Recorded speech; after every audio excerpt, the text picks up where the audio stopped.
Hi, everybody. I'm Shan Huang. I'm the CEO of Forma Cloud, and our main product is called the Listen2.ai, which you can find in the App Store. I'm currently in Palo Alto, Bay Area, USA. So my company's name is Forma Cloud, and then we recently built a news app called the Listen2.ai. So this app enables you to absorb information from all around the world, which has a lot of topics for you to listen to. So it's really good for you if you are driving or when you are exercising or when you are maybe doing your housework. So when your hands cannot touch the phone and you still want to continuously ingest information all around the world, this is the app. So, what gave you this idea? It came from my father who already passed away 16 years ago. But my father, when he was young, he spent 10 years in prison in China just due to political reasons. And that was in the crazy Cultural Revolution time. After the Cultural Revolution, he came out of prison and he started finding a job. He ended up working for the government, for the party. And he became a newspaper editor and reporter journalist in a local newspaper. So that was the environment I grew up with. And my father always taught me how the propaganda is working. And he taught me how to use the true information to tell lies, how to manipulate people's mind. I learned a lot from what he told me, but news was not my main interest. I grew up being a computer software engineer. So I started programming when I was in the third grade, elementary school. So almost 30 years of programming. I'm still programming today. So I didn't want to do news. Okay, I'm a software engineer. Why am I doing news? So that has been my goal. However, recently I have been thinking about how we can combine my skills and news together. How can we disrupt the current news industry? I entered the best university in China, Tsinghua University. I was the Chinese chess champion when I entered the university and I served in the school team. So I came to the United States in 2006 and I started working on my PhD at Buffalo State University of New York. During my PhD, I spent some time working with the local government. So what I did at that time was to create a traveler information system that enables the residents to subscribe to the local traffic information, the delays. I don't know if you know, but between the US and Canada, in the Toronto area, there are three bridges on the border, and there will be different latency, different travel delays just due to the traffic condition and maybe all kinds of unexpected things. So people can choose one of them to travel, but if they choose the wrong one, there will be a unnecessary delay. So people can subscribe using cell phone text message. So it was in 2008 when Twitter was not popular yet. I created a system. It served the local community. So that's why the New York Upstate government just gave me an award called the Young Transportation Professional of the Year in 2009. And my project actually was selected to be the prestigious project of the year. So that was me helping the local people. And just a fun fact, the system is still working today, serving the residents. It's called a Mind 9 Tech. So that was my PhD time. And I had been working on intelligent transportation systems, especially on autonomous driving, and a lot of simulation, a lot of traffic control and algorithm. After my graduation, I went to Chicago to work for a supply chain startup as a senior researcher for 3 years. But during those 3 years, I was very unsatisfied because I felt that I was not doing the latest tech. Because in Chicago, it's a great place to live, but it's not a great place for technology. So in 2014, I came to the Silicon Valley. I started working for Google. At that time, Google was a dream to me. So I worked for the video backend team and I created a file system that greatly reduced the cost of the video processing pipeline. And it saved Google millions of dollars per quarter, which is great. And afterwards, I went to LinkedIn. I worked as a software engineer, full stack. And then afterwards, I went to Facebook. I also work on delivering models to machines, and I worked on detecting fake accounts in Facebook. I have been dreaming of creating my own successful company.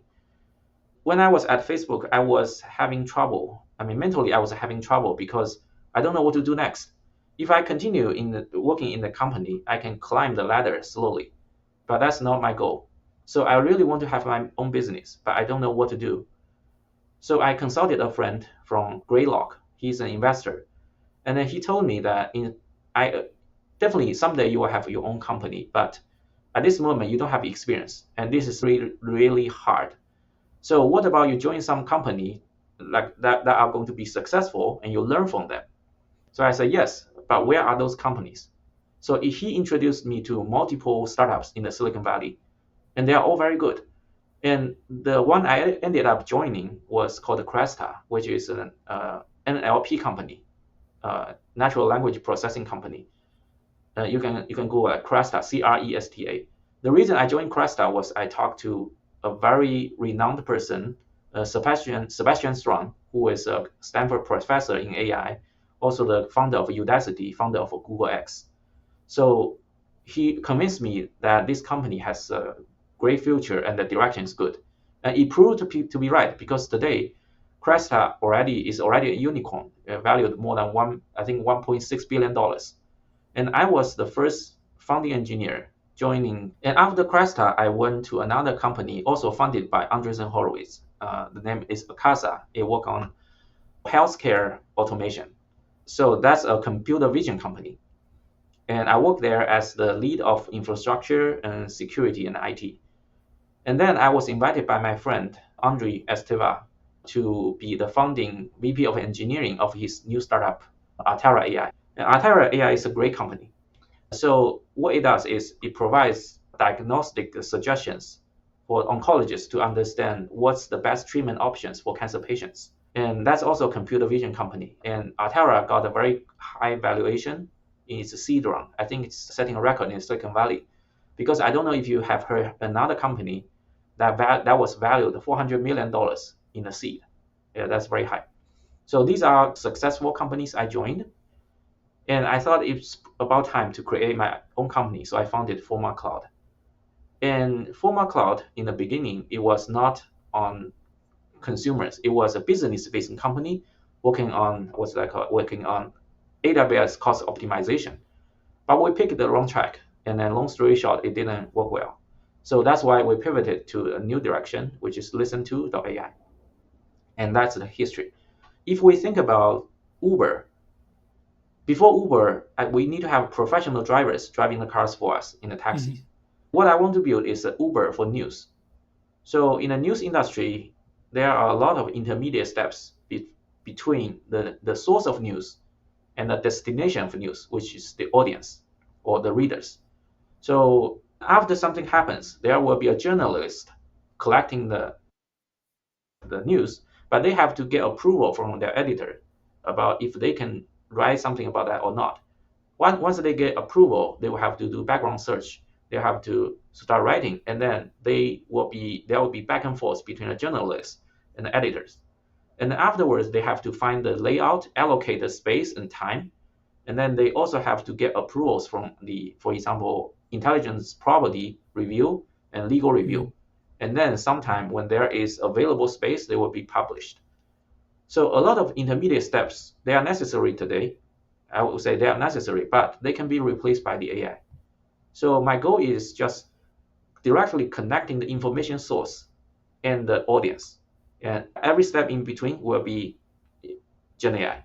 So that's the whole vision. That's something I want to build. I want to disrupt the news industry. I want to build a trustworthy media that's unbiased and high quality and real time that can be competitive with the biggest news media today. It's a very big vision. It's really hard to do that as a startup. So we pick something that's relatively easy, which is news podcast or news radio. That's listen2.ai. And as of today, what we are doing now is very simple. So we scrape information from more than 80,000 global news sources, and they are all credible. And after scraping the sources, we use AI to rank them to find the most attractive ones.